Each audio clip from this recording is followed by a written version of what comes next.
foto, antes da gente ministrar a palavra de Deus. Então, pastora Creuza, por favor, vem aqui, junto com o Eduardo. Todo mundo que vai batizar já vem saindo daqui, eles vão chamar o nome de vocês. Quem vai se tornar membro já vai ficando em pé, fica aqui na fila, que é para a gente ganhar tempo hoje. O pessoal quer ir para casa antes da meia-noite. Dia de festa termina assim, meia-noite. Então, mas eles querem ir um pouquinho antes da meia-noite. Providencia o microfone aqui, por favor. Aquele ali, ó, sem fio, por favor. Vai lá, amigo. Quer usar aqui, pode usar. Isso, olha, pessoal, bonito. Primeiro nós vamos chamar as pessoas que serão batizadas, tá bom? Boa noite, igreja, graça e muita paz a todos. Nosso coração está transbordando de alegria e o céu muito mais por você ter tomado essa decisão de fazer parte da nossa igreja e de você ter aceitado Jesus e caminhar conosco até o céu, amém? Conforme eu vou estar chamando, vocês estão vindo bem rapidinho. Quem vai ser batizado? Andrei de Jesus Santos. Andressa de Jesus Santos. Pode entrar por aqui, por favor, olha. O batismo. Camila Borges Pantaleão. Vem mais para cá, por favor. Vem. Pode vir mais para cá. Vem mais para cá, deixa os meninos chegarem aqui. Olha que lindo, você vai batizar, amigo? Carla que Bernardi Brustelo. Daniel Nogueira Capulso. Franklin Souza dos Anjos. Felipe Martins da Silva Cardoso. Olha, vai batizar, amigo? Sidney Pantaleão Júnior. Thaís Débora Mariane. Que obra linda Deus está fazendo na sua vida. Vitória Prostelo da Silva. Parabéns. E Gabriela Moreira. Essas são as pessoas que estarão sendo batizadas daqui a pouco. Agora estarei chamando os que vão se tornar membro. Adriano Alves Freitas. Parabéns. Camille Adriane Borges Freitas. Jéssica Dias da Silva Oliveira.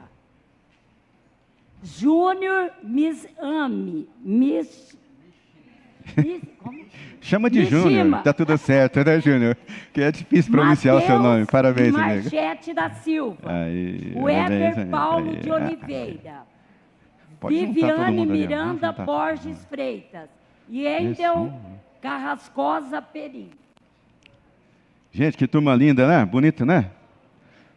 Turma linda, parece o nome da cidade. Turma linda, né? Isso. Só eu, sabe?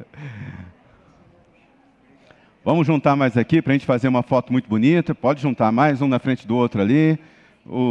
Aqueles são privilegiados, baixinhos.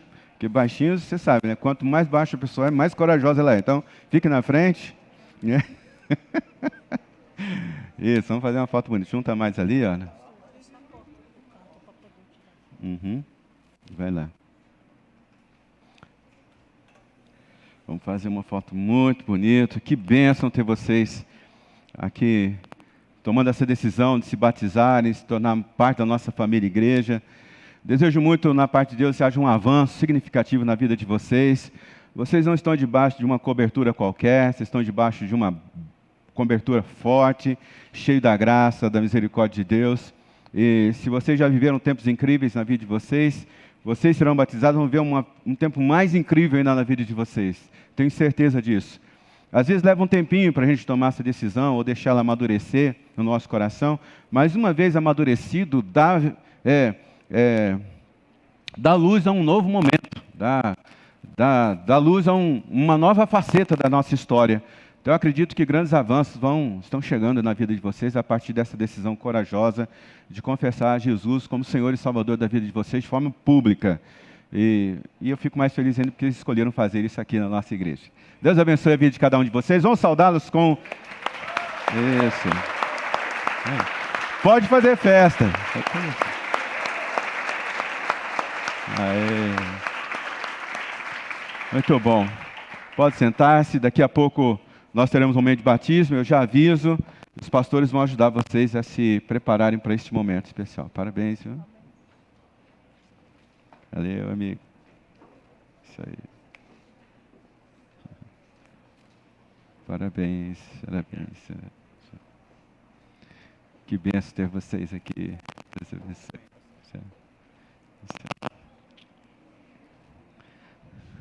Vamos abrir nossas Bíblias. Vamos dedicar uns 15 minutos para ler a palavra e meditar nela.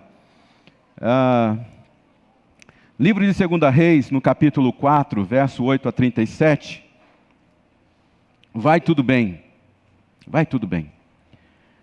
2 Reis, capítulo 4, versos de 8 até o versículo de número 37.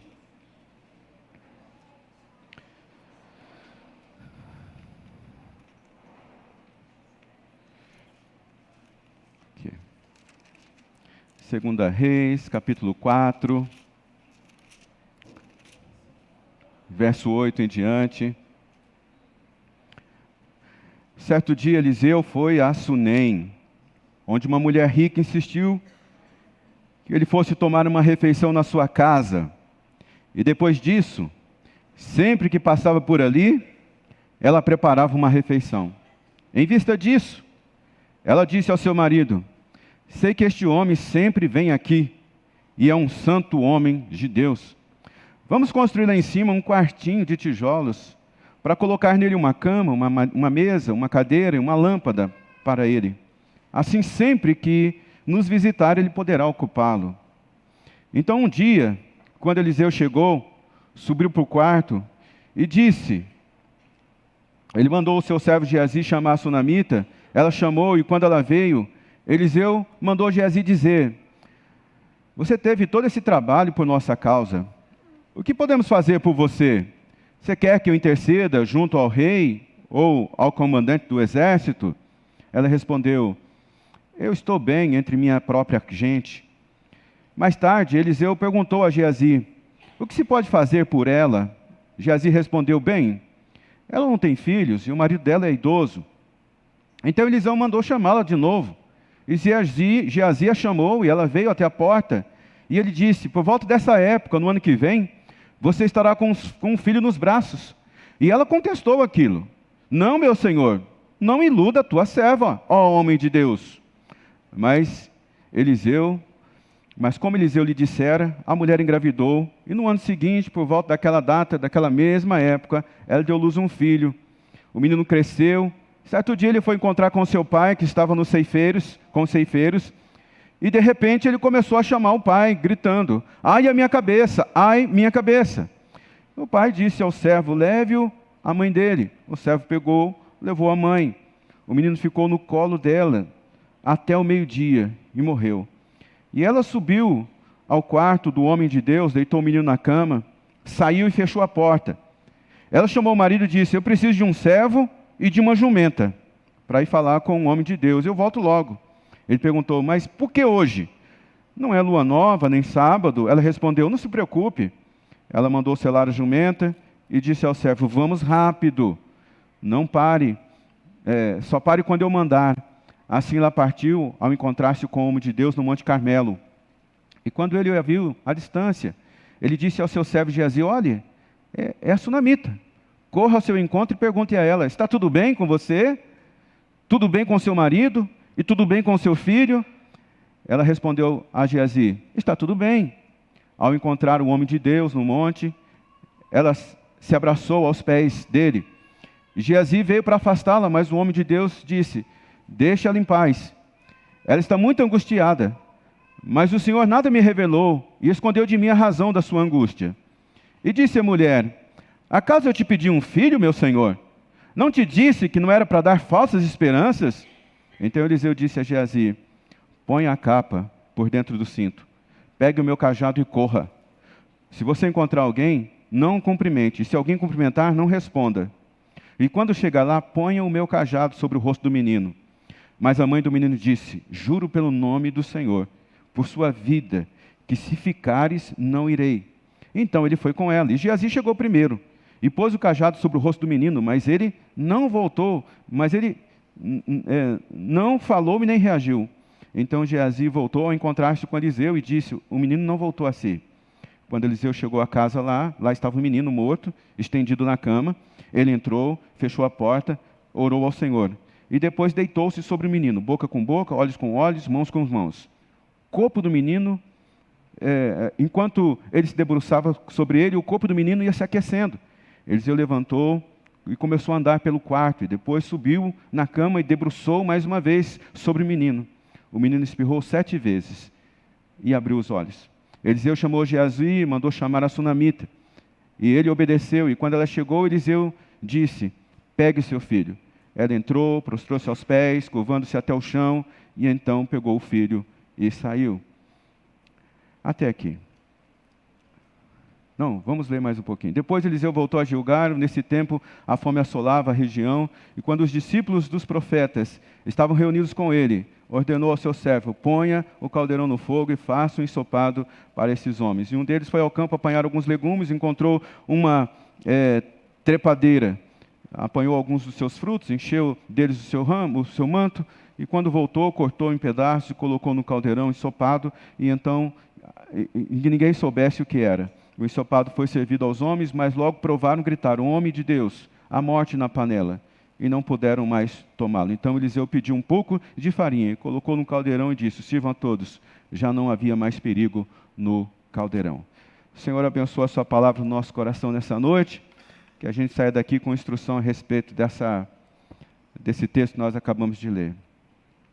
A história da sunamita está registrada aqui na palavra de Deus, e a gente pode perguntar: mas por que o nome dessa mulher, por que a ação dessa mulher veio parar aqui como um registro nas Escrituras de Deus?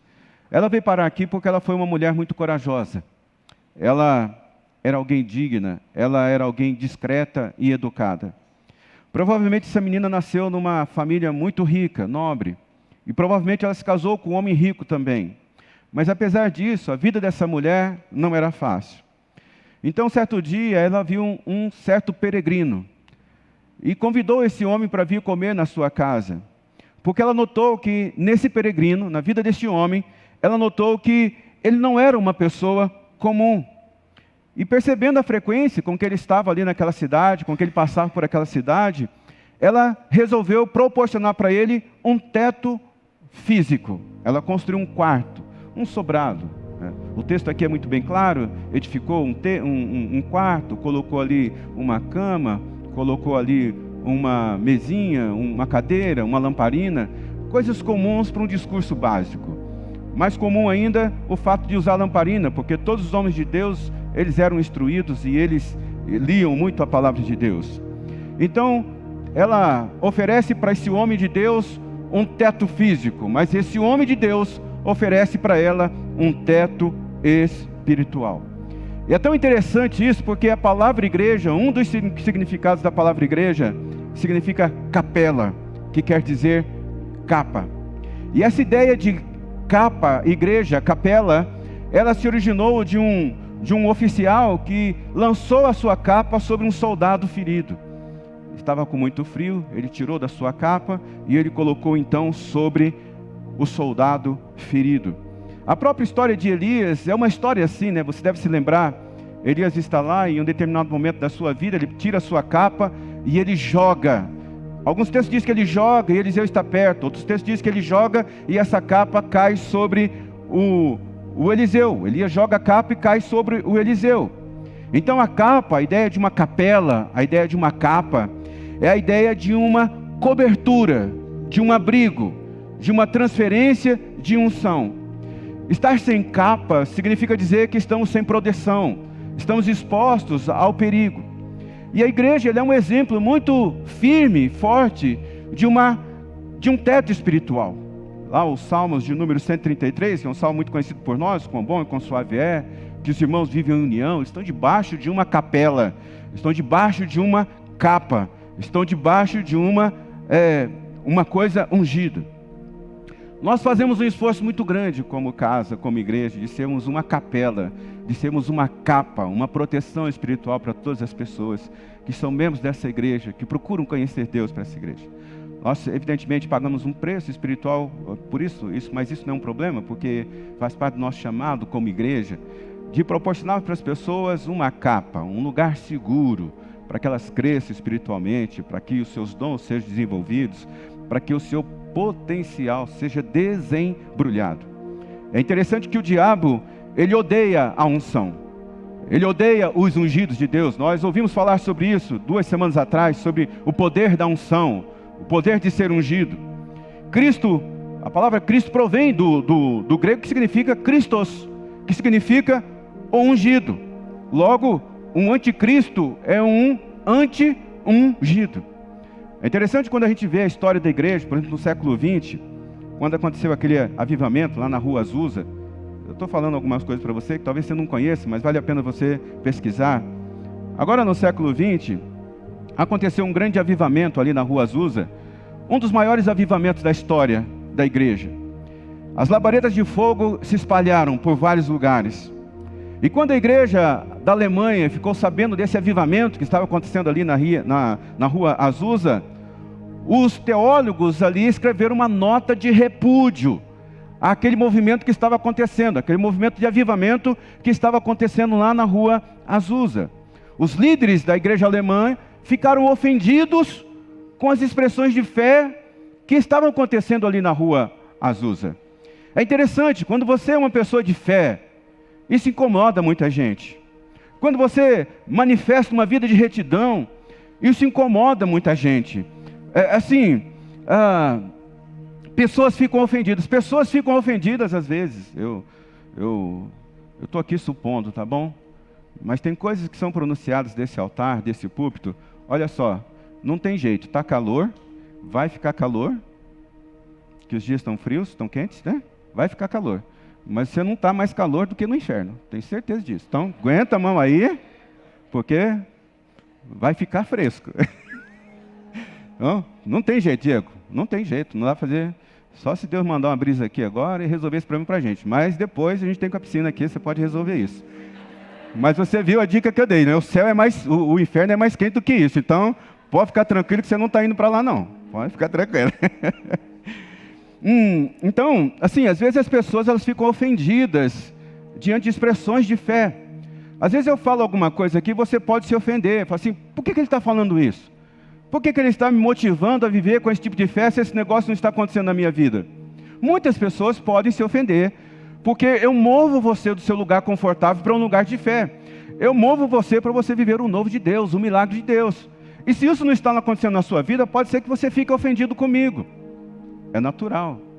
Eu espero ofender você mais ainda, porque eu preciso tirar você dessa vida de mornidão, dessa vida de que, não, está tudo bem. Foi o que aconteceu com a igreja na Alemanha. Eles se manifestaram insatisfeitos com a sua própria, eles se mostraram satisfeitos com a sua própria teologia.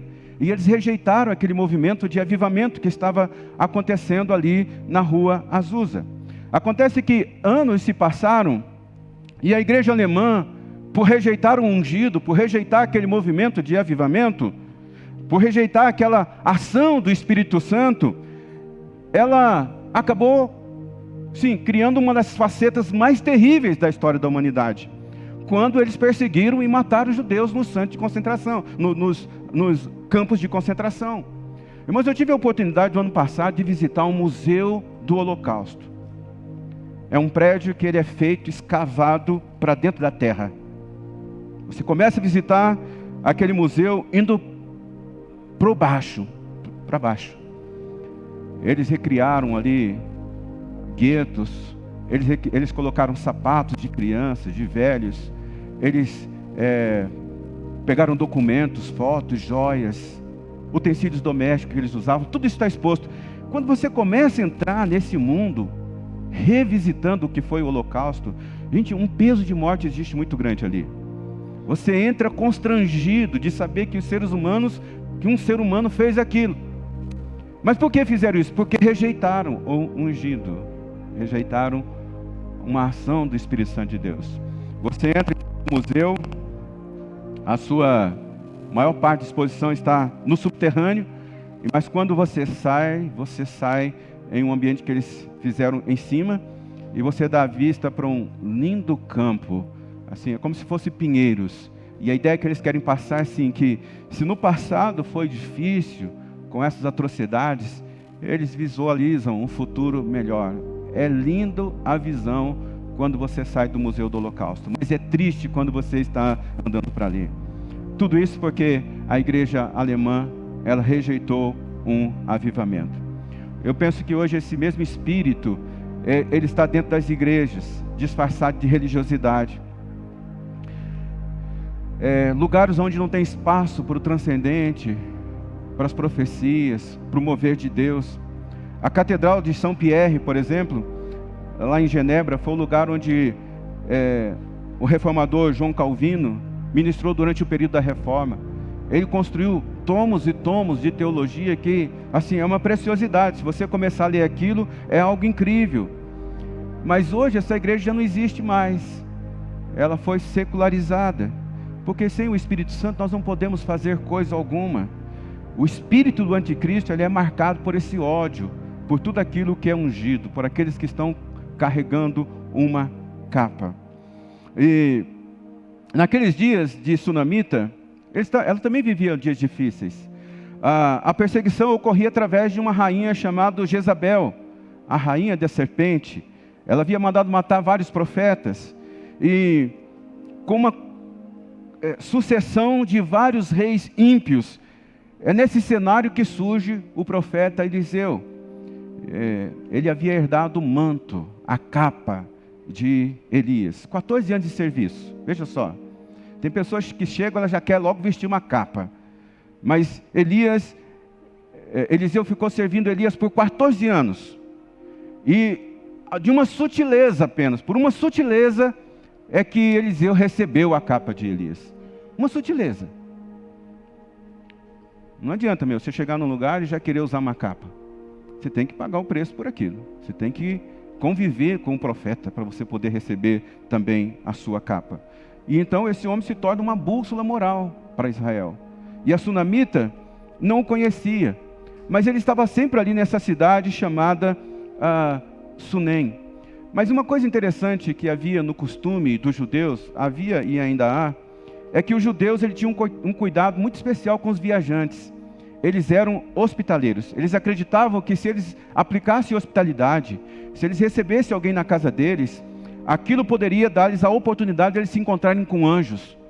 E a própria Bíblia diz isso: não vos esqueçais da hospitalidade, porque por ela alguns, não sabendo, hospedaram anjos. Esse foi o caso de Abraão. Abraão viu 2 viajantes distantes ali e falou: vem cá, vem aqui, entra aqui na minha tenda, vou lavar o pé de vocês, vou dar algo para vocês comerem. E aqueles anjos que estavam indo ali destruir Sodoma e Gomorra, param a atividade deles de juízo, entra na tenda de Abraão e dá aquela notícia para Sara, que ela ia ser mãe no ano seguinte. Que coisa, né? Mesma história aqui, mesmo evento aqui. Talvez ela tenha pensado que se Deus vai em algum lugar, que seja na minha casa. Talvez ela tenha pensado assim: se Deus vai em algum lugar, que seja na minha casa. Se Deus vai se hospedar em algum lugar, que seja na minha casa. Ela percebeu que havia alguma coisa especial na vida daquele homem. Então, ao acolher aquele homem, ela acolheu o próprio Deus. 800 anos depois, Jesus disse a mesma coisa. Ele disse que quem vos recebe, a mim me recebe. E quem recebe a mim, recebe aquele que me enviou. Ou Mateus 10:42, aquele que der ainda de beber, ainda que seja um copo de água fria a um desses pequeninos, para os meus discípulos, em verdade eu vos digo que de modo algum perderá a sua recompensa. Então a Sunamita, ela construiu um quarto para o homem de Deus, nessa cidade chamada Sunem, que significa lugar de descanso. E essa Sunamita, e aqui estão 3 coisas que eu quero compartilhar com você nessa noite sobre a ação dessa mulher nesse momento difícil que ela vivia. E logo depois nós vamos para o batismo. Primeiro, essa mulher, diz o texto, que ela não tinha filho. Ela provavelmente se casou com 14 anos de idade, era muito comum naquela época se casar com 14 anos de idade, meninas. Provavelmente ela se casou com um homem muito mais velho do que ela, que também era normal isso. Não é hoje como a gente faz hoje, escolhe o nosso amor, né? A gente luta, a gente constrói a nossa família. Naquela época não, naquela época era uma outra forma de existir. O fato é que ela não podia gerar filho. E aqui a gente aprende uma coisa muito interessante. Ela conseguiu encontrar paz no meio da sua humilhação. Porque não poder gerar filho era uma humilhação muito grande para uma mulher naquela época. Mas ela conseguiu encontrar paz no meio da humilhação dela. Muitos se perdem no momento de humilhação, porque eles ficam concentrados na sua própria dor. Eles, assim, olham para aquilo que perderam, ou para aquilo que não conquistaram, eles se emburrecem. Você sabe o que significa emburrecer, né? Acaba deixando a doçura, o discernimento, se tornam pessoas amargas, porque não conseguem enxergar um mundo, só conseguem ver o mundo através das suas próprias feridas. Mas essa mulher não. Essa mulher, ela encontrou paz no meio da sua humilhação. Olha só, se você está passando por um momento de humilhação, encontre a paz de Cristo no meio dessa humilhação. Não adianta você azedar o coração, não adianta você fazer uma leitura da vida como se todo mundo estivesse contra você. Toda oposição, ela é uma escada para o seu sucesso. Toda oposição significa que você está no caminho certo. Amigo, se você não tivesse oposição, o inferno ia estar tranquilo com você. Deixa ele lá, deixa ela lá, faz o que vocês quiserem. Mas quando você se posiciona, amigo, vem a resistência. Mas não se preocupe, porque esse negócio está se manifestando apenas para evidenciar que você está no caminho certo. Outra coisa que essa mulher, que a gente encontra na vida dessa mulher, nós percebemos que ela sofreu em silêncio. Ela sofreu quieta. E a esterilidade dela não foi capaz de amargar a vida dela, tornar ela uma pessoa ressentida. Ao contrário disso, ela foi uma mulher de fé. Ela foi uma mulher honrada, bela, discreta. Porque a verdadeira beleza, irmãos, não se exibe, mas se esconde. Mulher, é feio o que eu vou dizer para você, mas eu preciso dizer isso. Não fique se oferecendo. Se você mostra muito corpo, carne oferecida inflaciona o comércio, diminui o valor. Não dá certo isso. Aí então, a Bíblia fala que esse homem hospeda na casa dela e quer de alguma forma recompensar ela. Irmão, todas as coisas que você faz para Deus, Ele te recompensa. Toda ação que você fizer para Deus, para um homem de Deus, para uma casa de Deus, você vai receber a recompensa. E então, ele manda Geazi, olha, logo Geazi. Você conhecia a história, Geazi foi aquele cara que Naamã foi lá e o profeta não quis receber os presentes que Naamã trouxe, mas Geazi foi lá, correu por trás e recebeu as roupas bonitas e tudo aquilo que ele trouxe para dar para o profeta, e o profeta falou assim, não, você está curado, mas você pode voltar com os seus bens para trás, não tem problema nenhum. Mas o cara cortou, volta e foi lá.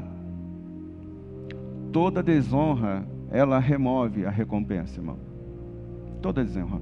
A Bíblia fala que Jesus esteve em algumas cidades e não pôde realizar mais milagres ali, porque as pessoas o desonraram, não o reconheceram como Jesus, como alguém que podia fazer algo pela vida deles.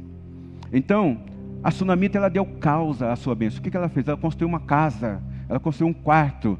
Todas as vezes que você dá causa à sua bênção, toda vez que você faz um empenho por algo de Deus, você está dando causa pela sua bênção. Por que Deus precisa te abençoar? Me diz aí.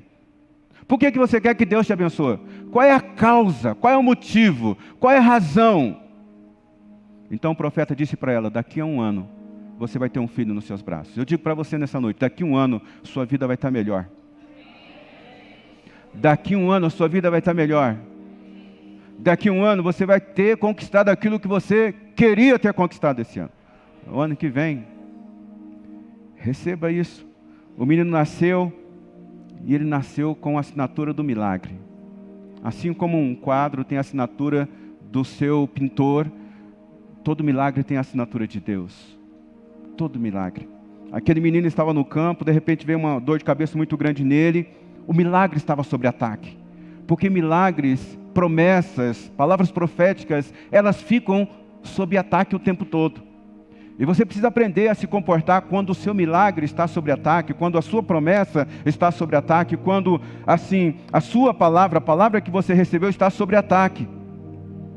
Não se preocupe, estar com o nosso milagre sob ataque, com a nossa promessa sob ataque, não significa que o inimigo vai vencer, apenas Deus está fazendo um ajuste, para que aquele milagre seja mais exuberante ainda.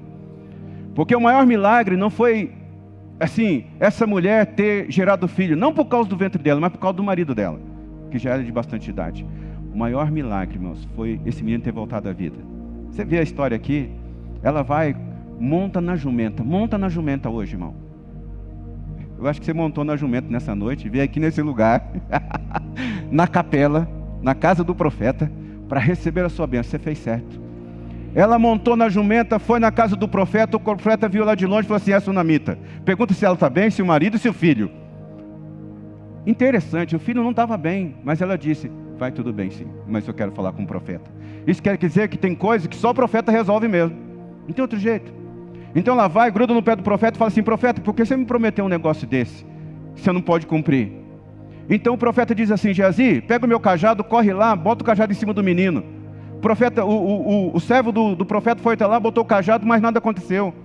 Então a Bíblia diz que o profeta sai da casa dele e vai até o quarto onde ele costumava dormir. E ele se debruça sobre aquele menino, boca com boca, mãos com mãos. Entende? Olhos com olhos. Ora pelo menino, se levanta, nada acontece. Ele mais uma vez faz isso. E daqui a pouco o menino volta a viver.